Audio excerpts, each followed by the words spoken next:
it's Laura and welcome to my channel, Laura in Real Expat Life, where I talk about what it's like being a US citizen living overseas. I thought I'd do a little story time today and tell you how I came to living in Europe and why I don't think I'll ever return to the US. After having taken several trips to Europe and traveled on the train for 3 weeks at a time, 4 weeks at a time, hopping on and off, going to different cities, realizing how much I enjoyed the European culture, I really wanted to get into it even more. So when things in my life were kind of static, I just had an okay job, okay relationship, an okay I decided to shake things up a little bit, and I started looking around to figure out how I could get a working visa and come over to Germany for a little while and just really immerse myself in the culture and learn the language. Despite the many times that I traveled over there, I really didn't speak much more than introducing myself.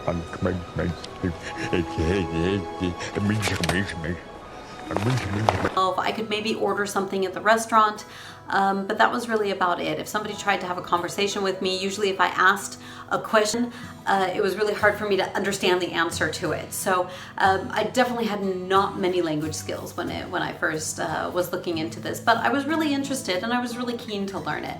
So I started looking into the things and how to get a visa, and it seemed like the easiest way was to be an au pair, which is basically like a nanny, only there's really strict guidelines as to what you can do because it's more of a cultural experience. You couldn't be over the age of 25, you couldn't work more than 12 months, you could only work 6 hours a day, you could only work 30 hours a week, you always had to have 1 day free. There was a lot of really strict guidelines that had to go into the contract, and so it sounded like a really good idea to me. So I started looking for jobs. The internet was still, we had the internet, this is 14, 15 years ago. We had the internet, but online job finding au pair jobs was not quite what it is today, and it was a little bit more sketchy back then. But I went ahead, I looked online, I found an agency, I contacted a few people, I ended up finding a job. So the problem was that it started in like 3 weeks. So it then came to me having to go to my boss and say, I really love you, I really love working here, but I'm leaving. So long, farewell, I'll be there saying goodnight. And I will be back in a year. They obviously couldn't hold my position for me, and I totally understood that, but I really felt like this was something I needed to do, and my boss and I were really good friends and she fully supported me, so it made it really easy for me to make that transition. It's not the easiest decision to make, for sure. I was making really good money, I was living in a really nice apartment, and I was basically going to have to give all of that up, pack 2 suitcases and move 5,000 miles away. So it was a little nerve-wracking. But with that out of the way, I then had to tell my family, who I'm very close with. I have my mom, my dad, and my older brother. And we've always been really close family. We've always, we celebrate birthdays together, we celebrate holidays together, we have game night, we've always been really close. And so it was shortly before Easter when I decided that I was going to be doing this. And so Easter dinner, I decided to host at my house. And we all sat down, and during dinner I made the announcement that, hey look, so I'm gonna move to Germany. I really feel like I need to get out of here. I really feel like I need a bit of a change in my life, and I'd really like to give this a go. And my family knew me. They knew that I liked being in Europe. They knew that I'd loved traveling over here, so they weren't really surprised, I suppose you could say. What did surprise them was when I said I was leaving in 3 weeks. So that was a little bit of a hard pill, I think, for everybody to swallow. But again, my family was incredibly supportive. They understood that I really love being in Europe and that this is just something I really wanted to do. So they fully supported me.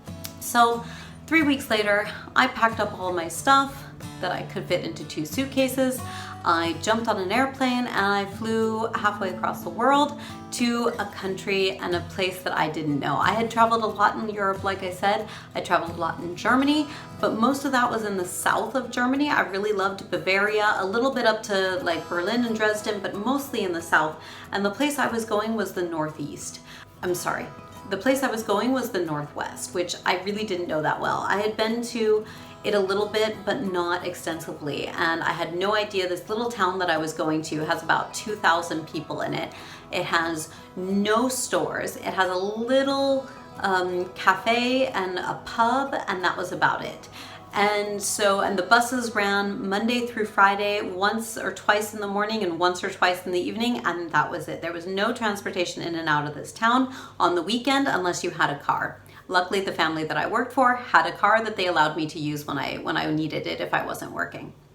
So that's what brought me to Germany. And after a year of being an au pair, despite the struggles that I had with the family, it was kind of one of those typical, you work a little more than you should, but the family doesn't think you're working enough. And yeah, I had a good relationship with the family, but there was a little bit of strain at times. But I met some really amazing people in this town, and they became really good, close friends. And I really just felt like I didn't want to leave at the end of the year. Unfortunately, because of the really strict guidelines about being an au pair, I couldn't extend it in any way. But I ended up finding a job working for a learning center where I could teach English to children.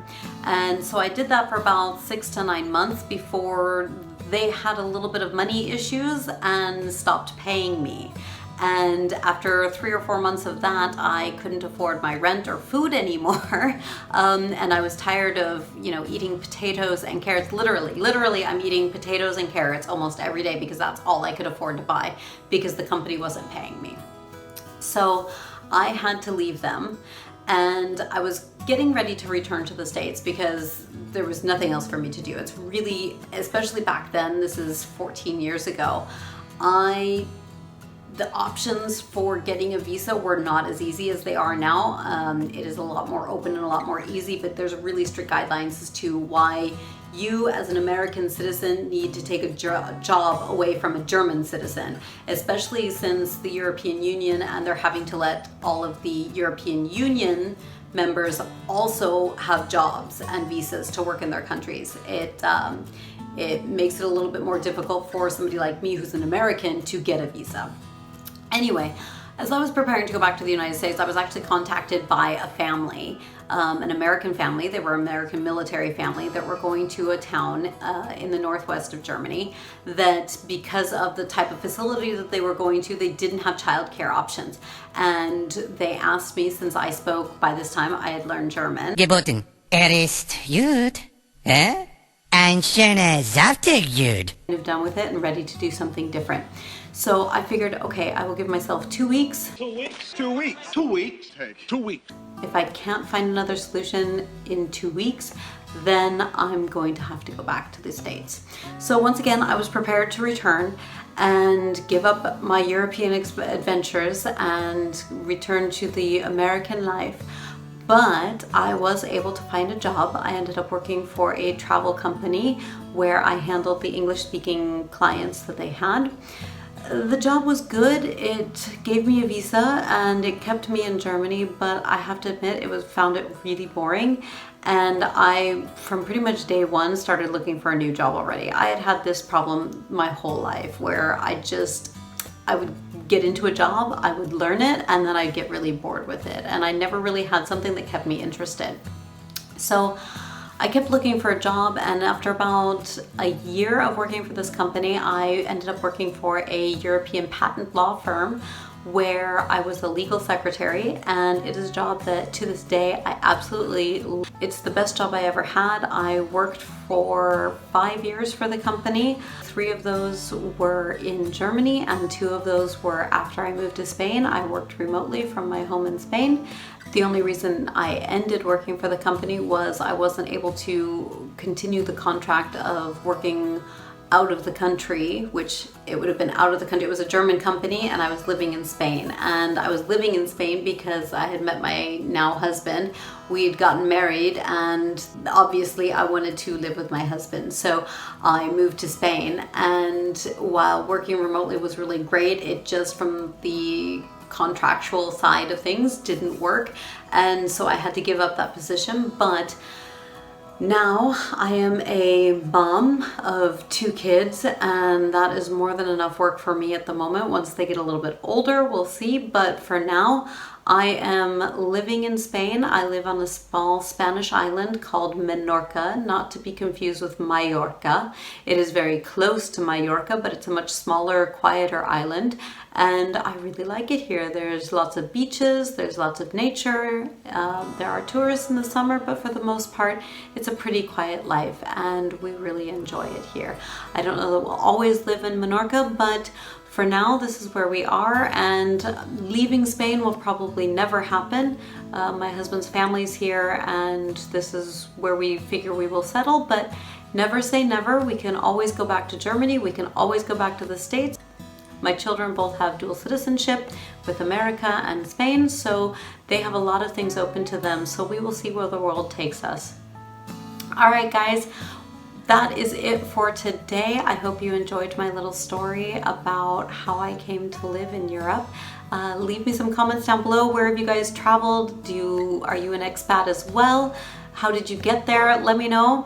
Make sure you hit that like button, subscribe, and turn on the notifications. We'll talk to you in the next video. Ta-ta!